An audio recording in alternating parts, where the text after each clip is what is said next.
Okay, so is it worth getting yourself one of these little air cleaning cameras? Well, it's not too bad. I just installed the app, and you can see here that app, well, that little pen there with the light on is actually live Wi-Fi feeding over to my mobile phone camera. So for example, if I wanted to look at something really, well, inside my hand, well, that looks really dodgy, but let's do the hand. Say for example it's the hand.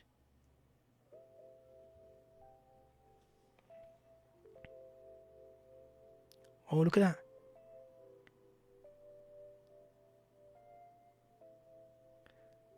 That looks like, ooh, it's meant to be for your ear, but I'm not going to show you my ear live.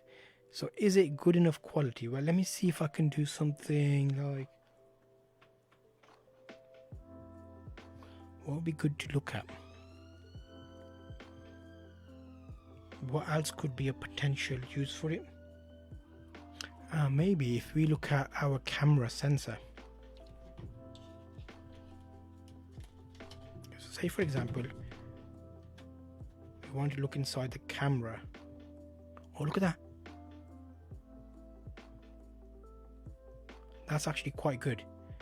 So if I was doing some repairing and I wasn't sure what's inside the camera, so you can see all the terminals, you can see the screw. Actually, you know what, this is very good. Look at that. No way. And look how small that screw was inside there.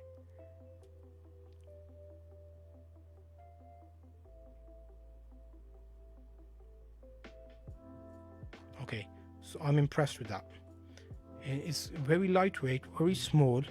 Once it's charged, will it continue? Okay, there we go. So now I've charged it, I can use it wirelessly.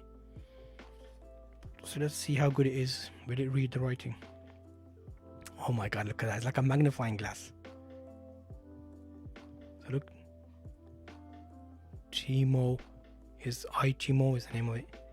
Okay, you know what, I'm quite impressed with this. So there's multiple uses here. You can use it for loads of things, because if you're doing any type of electronic work and something's really small, you can use this as a camera to look inside it. And the best thing about it is you get a live view. What? That's just like, let me point it the right way there. That's like just super duper duper. I'm impressed with that. I'm glad I tested that. So obviously it's like a option to, you can even record the screen. Great option. Pick it up.